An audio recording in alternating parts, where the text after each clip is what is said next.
Welcome to Ghost of a Podcast. I'm your host, Jessica Lanyadoo. I'm an astrologer, psychic medium, and animal communicator, and I'm going to give you your weekly horoscope and no bullshit mystical advice for living your very best life.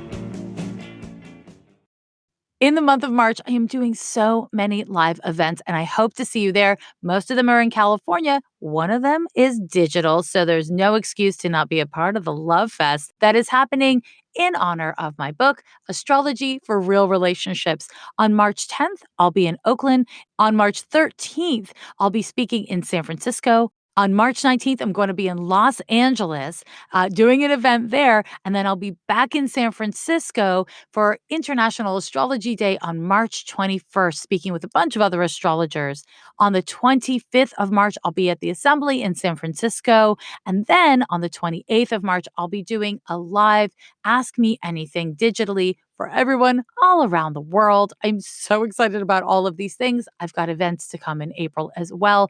Go to my website at lovelanyadoo.com/events to register, RSVP, and find out more. Hey, Jessica. My question is actually about something I feel like I learned from your podcast. So it seems like when you give counseling advice, a really common theme is that people ask you for advice and they're feeling a certain way, and your advice is stay with the feeling, be present for it. And maybe some listeners, I don't know, feel like that's like sort of a cop-out thing. Like, oh, well, like if the solution to everything is being present, then what kind of advice is that? But having tried actually that advice in my own life, I can say that actually it's pretty hard. It's really, really hard to do it. And maybe it keeps coming up all the time because it's something that is actually just the simple solution to all of the seemingly hard problems. So I got my yoga teacher certification recently, and it was like the exact same things that you were saying. Being present, staying with the feeling, allowing emotional nuance to just be part of your life. And so I get that, and I'm actually teaching people the same things, but just in my own life, I feel like there's two parts of me. There's one part of me that's like, I get it. I am getting closer to quote unquote enlightenment as a yoga teacher. But then there's the other part of me that's just this total shitstorm of wanting to be perfect and wanting everything to go a certain way and feeling horrible when it doesn't. And I'm just wondering, is that tension something that's reflected in my birth chart? Because it's actually a pretty big fear of mine that, like, I'll never get to the point where I can let that side of me go. And that even if there are these two sides, that I'll just never be able to accept it. My birth date is October 18th, 1988, and I was born at 3:57 a.m. in Abington, Pennsylvania. So thank you so much for everything that you're doing. Really, I've recommended your work to so many people, and it's been a huge help in my life, and I'm sure many other people. So thanks. I absolutely love this question, and I thank you for sending it in for so many reasons, including the fact that you are pointing out something that is absolutely true. I am forever encouraging people to sit with feelings and breathe into it. And I don't even really notice that I'm doing it because every time I see that that is the answer, it just is kind of uniquely presents itself to me as that is the thing that this person is not doing. And I want to just say before I tackle the specifics of your question that there is really no skipping over the foundation of everything in all things. If you skip over the foundation, whatever you build can easily collapse or implode regardless of what we're talking about. If we're talking about like infrastructure in your roads or buildings or whatever, if we're talking about that on a really material level, the foundation is real important. And if we're talking about that in terms of your mental health or your physical health, if we're talking about that in terms of your relationship to past trauma or current relationships or career, your foundation within yourself, your ability to understand your own landscape, to refer back to your felt experience, which includes your thoughts, which includes your physical self awareness. If you don't have the ability to do that, then you will inevitably stumble over things that if you had looked around, maybe you would have been able to catch, right? So it's true that foundationally striving to be present is the work of all living humans. It just kind of is. It's part of the human condition to not necessarily be great at it and to need to strive to work at it. If I may get spiritual here, I will say that the human condition is one of living in duality. It's one of living in complicated, nuanced, mixed messages, mixed truth, ever changing bodies and conditions and thoughts and feelings and environments, and on it goes.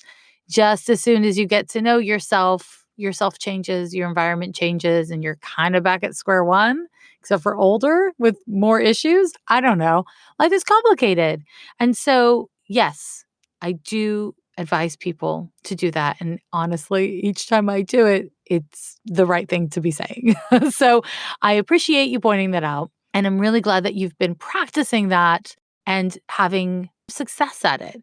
But part of being successful at being present, much like being successful at having boundaries, as I talked about in last week's episode, it is a challenge because once you get good at it, then you become more self aware at the new level that you're operating from of how you're not good at it. So the work kind of deepens and grows as you deepen and grow, and your skill set deepens and grows.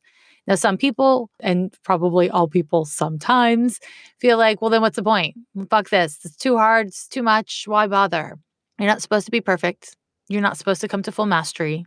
I am personally a little allergic to the concept of enlightenment, which I know most people are not. It's just me personally. Because what does it mean to be enlightened? I don't know. I mean, if I go dictionary definition styles, Buddhism says that enlightenment, according to Merriam-Webster dictionary, don't get too excited by this here, guys. That Buddhism says that a final blessed state marked by the absence of desire or suffering. And there's more. There's more ideas about it. The state, a philosophical movement of the 18th century marked by a rejection of traditional social, religious, and political ideas and emphasis on rationalism. Okay. So for me personally, I don't resonate with either of these concepts. And I'm not saying that you shouldn't resonate with them. I think that, whatever you resonate with is useful and good for you. But for me, as a person living in a body, not a person who's living on an ashram, but a person who's like still in the world and, having sex and paying taxes and doing all the stupid things that a person does. And I don't know why I only named eighth house things, but there I did. The absence of desire would be problematic. The absence of suffering would be idealistic. I think that the concept of enlightenment is not having attachment to those things. So you're not identified with desire or with suffering in such a way that you can not be thrown off course by those things. So it's not about not experiencing them. It's about not being thrown off course or being attached to them. Now, for me, rationalism is a very useful thing, but it is not the end all be all. It is balance between all of our senses and resources. So, because of this, I am not a huge fan of the concept of enlightenment.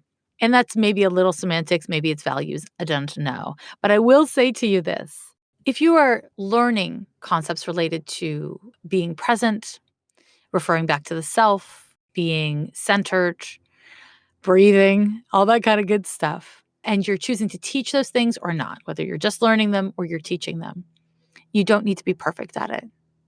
In fact, the very work of this is staying with your imperfections, staying with the ways that you are never going to get it. It's about being in the ambiguity and in the nuance and in the mess, and not attaching or identifying with the ambiguity and the nuance and the mess, but instead staying present with it. And the way I like to think of it is as a river. The river flows. I don't know if you know about Amma, the hugging guru she's referred to as. I once read something, it was a quote of hers, it was a translated quote of hers, and it said something to the effect of, and I'm very bad at quoting people, but it said something to the effect of that her love flowed like a river, and that you could throw trash in the river and you could spit in the river, and the river would flow just the same. On an interpersonal and psychological level, it's a terrible perspective to hold. IMO. Boundaries, people. Self-preservation, self-respect, boundaries. But on a spiritual level, it's a really powerful concept. It's essentially communicating that to be in your flow, to be in your integrity, to be in your truth, to be emotionally present, to be spiritually present is not conditional. It's responsive to an inner flow. It's responsive to your spirit's and your soul's truth, not responsive to your conditions or the biggest asshole you're dealing with. Doing right because it's right and not because of what is happening around you or what will result from it. That right there, it's the sweet spot. And my dear, when you ask this question about will you ever get to the point where you can let go of negative thoughts or agitation and just be in your flow? Or will you get to a point where you can accept the messiness within you? I love those questions. Great questions. It's great questions for anyone to have. But let me tell you a thing about your chart, my dear. You have the North Node in Pisces. It's very close to the descendant, which is the seventh house cusp, but it is in the sixth house. Coming to a point in your life where you can be in your flow, in that river, where you can be present and in your spiritual truth from within your body, which is sometimes annoying and certainly has desires, from within your material life, your day to day mundane life, the sixth house, and even within interpersonal relationships. That is what your soul has come here to learn. And the fact that you are still so young and you're already actively engaged in that work and even choosing to align your work life with that work, that is gorgeous. I am so excited for you. That you have not achieved it yet is perfectly normal. It would be really unrealistic for you to have arrived with that in your 30s. And not to say, so don't try, but to say instead, so keep trying, keep being present with kindness, true kindness, for the ways in which you are terrible at this, for the ways in which you don't want to do it, for the ways in which you're impatient with your progress, you're impatient with wanting for everything to be perfect and to go a particular way. When you feel terrible because things don't go the way you want them to, or you make a mistake in some way, or you feel like you've made a mistake, when you feel terrible, that is always the time where you have an opportunity to be like, oh, I feel terrible. I fucked up. I made a mistake, or I don't like the way things are going and I'm controlling and I'm upset. And that is what is real. This is the exact moment where you want to bring your breath and your presence. Not so that you magically feel like the Dalai Lama, but instead so that you can practice empathy, kindness, and presence to the parts of you that are messy and funky and fucked up. When we accept ourselves and we embrace ourselves, but only the nice parts of ourselves, only the forward facing parts of ourselves, only the enlightened or perfected or curated parts of ourselves, it's not really self acceptance, is it? They say that love is unconditional. And again, psychologically, I don't love that idea. There has to be conditions to all of our relationships, right? Because there has to be ultimately what I can do in a healthy way and what I can't do in a healthy way. What are the boundaries of what is appropriate for me in terms of the life I need to live to be right with myself? And, what's outside of that? That's conditions. Those are healthy conditions. When we say that love should not be conditional, what we're talking about is back to that flow. Love as a spiritual condition, love as a feeling. That is something that we are meant to be able to experience even in the face of imperfection, in the face of anger, in the face of messiness or fucked up thoughts, reactions, actions, all of that. To bring love to that doesn't mean you stop feeling fucked up. It means that you added more to your internal experience and the conversation at large. And it won't do shit if you do it on a Tuesday. It's not going to change your Tuesday, probably. Maybe it will, depending on your day, depending on the thing. But really, what it's about is doing it as frequently as possible over the course of time. And what it has is an accumulative effect. That fear that you have that you're speaking to in your question, what your fear is really saying is that you're a perfectionist. Girl, you got a Virgo rising. You have a beautiful Venus conjunction to your Virgo rising. But that Virgo rising, it can be real perfectionistic. It's good, better, best, right? You can get into judging instead of discerning. It's easy to discern about my life or your friend's life. It's harder to discern about your own. It's easier to judge about your own, right? You also have a Mars in Aries out of sign square to Saturn and Uranus, and a bit of a wide square, but very much a square nonetheless, to Neptune. And what this means is that you're incredibly hard on yourself. You want evidence and you want it in a timely fashion, or you want to move on. And there's a way that you can set yourself up for idealistic goals. That's the Neptune Mars square, or feel completely disempowered and exhausted, physically, spiritually, mentally exhausted when it doesn't happen the way you want it to. You can have exacting plans and do everything as perfectly as you can figure out because of the Saturn Mars square. And again, when you don't see results and evidence, it can feel like, oh, well, I failed. There's failure and there's success, and everything in between is failure. But that's not true. Those are just feelings. And those are the feelings that need your spiritual presence and your mental presence and your emotional presence. It's a bummer. I am not going to encourage you to be free of desire or of suffering. I just don't know that that's really realistic for a human person walking through the world, managing their lives.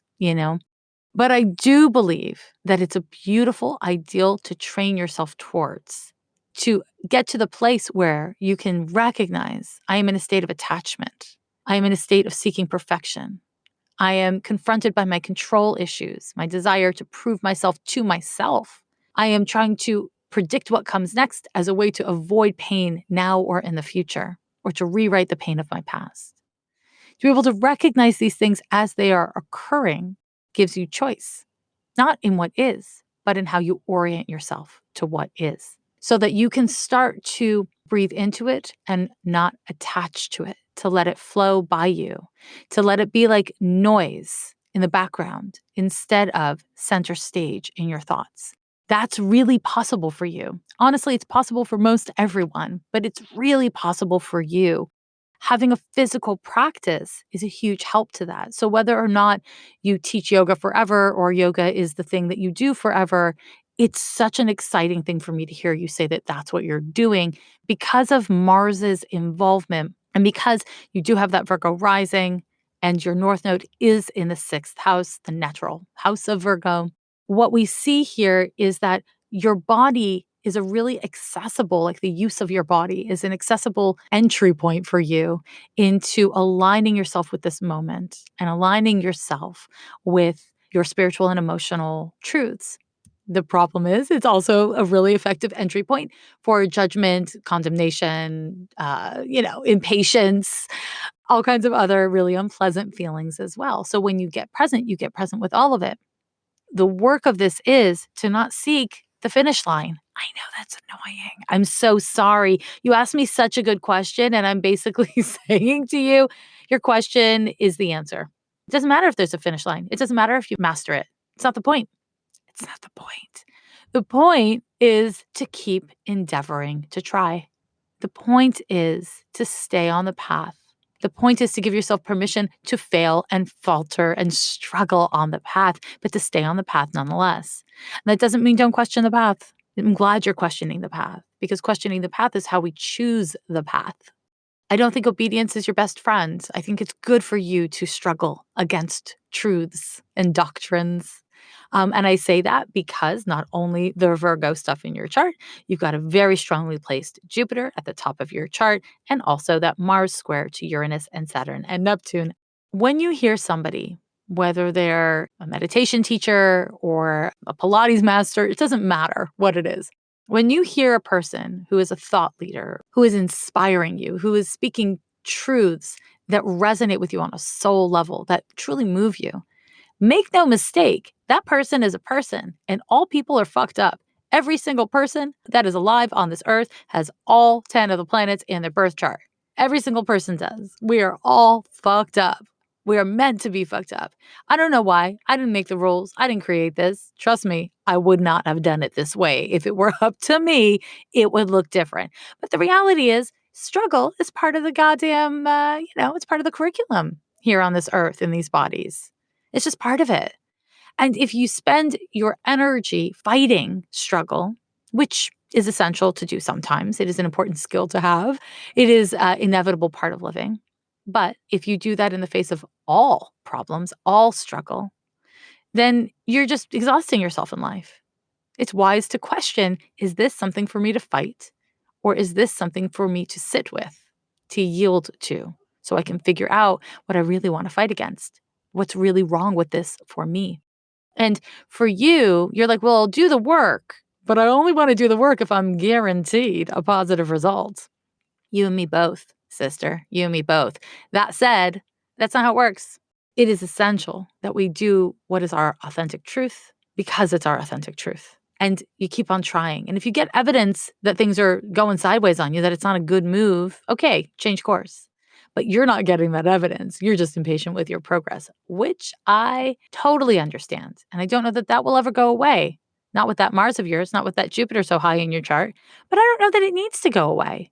Can you just embrace that you are impatient and that your impatience is actually tied into your sense of excitement about the world, your ambition? That impatience, that perfectionism that you have, it motivates you and it makes you interesting and weird. And it just makes you you. If you can embrace that every light casts its shadow and some of your passion and ambition and weirdness, part of the shadow that that creates is impatience and perfectionism and irritability. Can you get with the program? I have no problem accepting that about you. And I want to encourage you to explore sitting with what it would feel like to accept that about yourself as well. Not as a carte blanche for you to go forward and, do whatever the hell you want and act out against yourself or others, but as a way to say, yeah, these are just experiences that I have inside of me, and I have choices around how I respond. And if I keep on practicing making choices consciously, then over the course of time, it will get easier and I will have more options, more choices that I can see and make use of. That's the move, my friend. That's the goddamn move. The Wet'suwet'en Nation in northern British Columbia, Canada, need our help. We have a situation very similar to Standing Rock. The 5 highest-ranked hereditary chiefs who represent the nation are unanimously against the construction of a natural gas pipeline through their territory. Wet'suwet'en families who live in the path of construction have halted the project. However, the government continues to support the pipeline construction. The Canadian government is literally breaking their own laws, as well as international law protecting Indigenous human rights. Coastal GasLink is aware of the laws being broken and is counting on the nation not being able to afford the legal costs of taking them to court for the 10 to 15 years that it will likely take. Our greatest strength right now is our united effort to show our support across social media and to raise awareness in our own communities. Please follow and repost Get 'em Done Checkpoint on Instagram. That's GIDIMTEN_checkpoint. And also please consider donating to the legal fund or to the camp. Visit yintaaccess.com for more information. YINTAHACCESS.com. Every post, every single person who speaks up on this matters. Thank you. You know that I'm totally obsessed with mental health, and that is why I'm really excited to talk to you about BetterHelp. If there's something that's interfering with your happiness or preventing you from moving forward, BetterHelp Online Counseling is there for you. You can connect with a professional counselor in a safe and private online environment. Schedule it based on your own time and your own pace. And you can meet by video chat, phone sessions. You can also chat or text with your therapist. You can talk to a licensed professional who specializes in all the things I love to talk about on the podcast: anger, depression, stress, anxiety, relationships, LGBT matters, grief, self-esteem. Everything you share is confidential. And if you're not happy with your therapist for any reason, you can always get a new one for no extra charge. It's really affordable. Ghost of a Podcast listeners get 10% off of your first month with discount code GHOST. Get started today by going to betterhelp.com/ghost. That's betterhelp.com/ghost. Simply fill out the questionnaire to help them assess your needs and get you matched with a counselor you'll love. Are you having trouble sleeping, focusing, or relaxing? If the answer is yes, then TM Soft's White Noise Sleep Sounds podcast has got you covered. This hour-long podcast is made to help you get rid of distractions, reduce stress, relax, and get better sleep. You can listen to the sounds of nature, white noise, relaxing music, and so much more. You can check out the TM Soft's White Noise Sleep Sounds podcast on Spotify or wherever you listen to your favorite podcast. If there has ever been a time to be actively engaged in your civic duty as a citizen, it's when Saturn is in Capricorn and a bunch of other planets too. I'm a huge fan of participating in the system in which you find yourself living, and voting is a big part of that. If you're not sure if you're registered to vote, or if you still need to register to vote, then go to vote.org. That's vote.org to register to vote today. All right, let's talk about the astrology of March 1st through the 7th of 2020. There's actually not too many things going on. Of course, we have a continuation of Mercury retrograde. We have Saturn in the final degrees of Capricorn. It will move into Aquarius in March, and it will stay there for several months and then, retrograde back into Capricorn for its final hurrah. And we'll talk about that more as it happens. But let's just start off with where we're at. On the 3rd of March, we are looking at a Venus square to Saturn. Now, Venus square to Saturn is uncomfortable. I shan't lie to you, my dears. It's uncomfortable because it can bring up feelings of loneliness or self-criticism or criticism of others. It can really just make you look at all Venusian things from the lens of Saturn. So all Venusian things are your relationship to the way you look, to your relationships in general. That's love relationships, but it's also, your sense of belonging with people.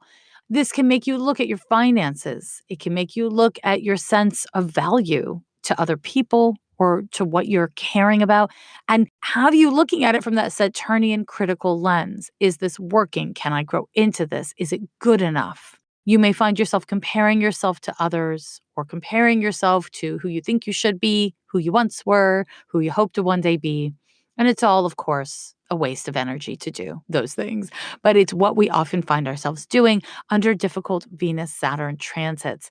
Unfortunately, this transit can bring up depressive feelings. You may find yourself around this date really contemplating scarcity. And you might not be thinking of it in that word or in those terms, but be on the lookout for scarcity-minded fixations, scarcity-minded attitudes. If you can understand that what you're looking at is essentially your relationship to scarcity with who and what you value in yourself, in your life, in the world, in others, you can make the most use of this transit. On the positive, this can inspire you to really figure some things out that might not be super fun to figure out, might not be super easy to look at, but actually you need to kind of move along. The thing about Saturn is it governs pruning or editing. It is getting in there, looking at things honestly, and making assessments so that you can make appropriate changes. Saturn wants us to get a trim so that your hair grows stronger and more beautiful later, right? It was a metaphor, but it stands. It stands. It's cutting back short term for long term growth and abundance. The negative thing that can happen here is you can find yourself feeling guilty or depressive in a way that inhibits making use of the insights you have or even having useful insights. It can make you feel oppressed by feelings of, like I said, guilt, regret, loneliness in such a way that you kind of have a hard time converting it into something useful. If that's the case, I want to encourage you to ask for help, to reach out to people, and to be mindful of who you're reaching out to. Reaching out to people is such a great thing to recommend, but so many of us choose people who are not the appropriate people to ask for help from. Either they are people who've not proven that they are trustworthy and reliable, or it's not appropriate for some other reason to do with the relationship or to who they are. Make sure you're not self-sabotaging in how you seek support and help. The thing is, we're all going through this transit. It's not going to impact us all in the exact same way, but we're all going through this transit. And so you might be reaching out to someone who they themselves are not capable of giving support because they're working on keeping it together, right? So don't take it personally if others can't be there for you. Sometimes the right thing to do is to ask for help. And that doesn't mean that you're going to get the help. And it doesn't mean you're cursed. And it doesn't mean you're screwed. It means, all right, this is a moment to choose yourself, to choose to work on it yourself. So when there's not support around you, I don't know, personally me, I like a TED Talk. I like a life-affirming woman telling me different ways of thinking about a thing. That's really supportive to me. Sometimes I listen to spiritual speakers, psychological speakers, whatevs. But there's always something out there that you can reach out to that is free and accessible. that can support you in looking at your feelings or your thoughts in a new or more constructive way. Surround yourself with the resources that are available to you. Now, one last thing I'll say about this particular transit is that it can find you at a moment in a relationship or in multiple relationships where you have to deal with what hasn't been working. That's no fun. That's no one wants to hear that. But if a thing isn't working, it isn't working, whether or not you're willing to cope with it. I'm sorry to say. I want to encourage you to have enough self awareness to know, are you so riled up that you can't really engage in a healthy, honest, and responsible way with other people? Do you need to off gas your thoughts and feelings, but not necessarily process with that person? Saturn, again, is scarcity and depression. And so it might make you feel like you don't have a choice, but you usually have a choice. It's on you to make a choice, right? And if you don't know what to do, then maybe the choice is buy yourself some time and ask for support, insight, help from others. On the 4th, we have a Mercury retrograde sextile to Venus. And that's a nice little lightening of the load of this transit. There is an overlap with these two transits. So that will soften the edges of this transit after it's at its exact date of the 3rd. So you'll be feeling it as soon as the 1st. You will be feeling it on the 4th, but it will be softer at that point. It will be at its apex on the 3rd. This particular transit is not really super noticeable, IMO, unless it's hitting your chart in a meaningful way. You're just going to notice that it is easier to connect with people, easier to find more diplomatic ideas. Now, because Mercury is retrograde, we want to always remember that it brings up the past, but not in a deep and heavy way, in a way that allows us to review and reassess. So you want to look at past ideas and attitudes and even ways you've communicated that have or haven't worked and kind of get into it from there. Finally, on March 7th, we're going to start to feel the Sun conjunction to Neptune that will be exact on Sunday, the 8th. So I'm going to talk about it more in next week's episode. However, Sun conjunction to Neptune brings up a lot of anxiety. And that actually, for me, brings up a lot of the fears that so many people are having around the world, around the coronavirus. And the reason why I'm connecting it to this transit is because Neptune is related to, viruses and flus and stuff like that. It's related to our autoimmune system. And when we see a Sun conjunction to Neptune, we are more likely to feel anxiety. We are more likely to feel a sense of being out of control, ambiguous, uncertain. And the thing about this that's really important is on that weekend, on that Saturday, I want to encourage you to prepare for it. And how do you prepare for potentially feeling anxiety? You get grounded. You don't put yourself in situations that are guaranteed to produce anxiety. Or if you have to put yourself in those situations or you find yourself in those situations, do what you can to access your resources. Do what you can to ground or to center. It's impossible to live a life in which we are never anxious or uncomfortable. It's impossible to live a life where everything goes your way all the damn time. But it is possible to make choices to support yourself, to prioritize and center, not just doing the right thing, not just avoiding pain, but supporting yourself and using the support you have access to. And so I want to encourage that to be in your thinking on Saturday, and I'll get into it more next week, just in time for the 8th, okay? Grounding, self-protection are very wise. My loves, this was another week. Next week, there's a little bit more going on astrologically. So if you find that you have a little space this week, you have a day off, you've got time to yourself, or you've got a little bit of like a respite or moment away from a stressful thing, I say take it. Take whatever chances you get to support your wellness, whatever that looks like, whatever that means. As always, if you enjoy this podcast, I would really appreciate it if you start it or reviewed it on whatever platform you listen to it on. Clicking that subscribe button also is super awesome and helpful for a little independent podcast like this. If you aren't already a supporter on Patreon, I want to invite you. I'm going to be dropping a bonus episode of the podcast very soon. You can pick up your copy of Astrology for Real Relationships anywhere books are sold. If your local bookstore doesn't have it, just ask them to order it. Support your local bookstore. Also, I hope to see you at one of my many events that are happening in the month of March. And I hope you have a fantastic fucking week, my loves. A fantastic fucking week. Every year they say the end is near.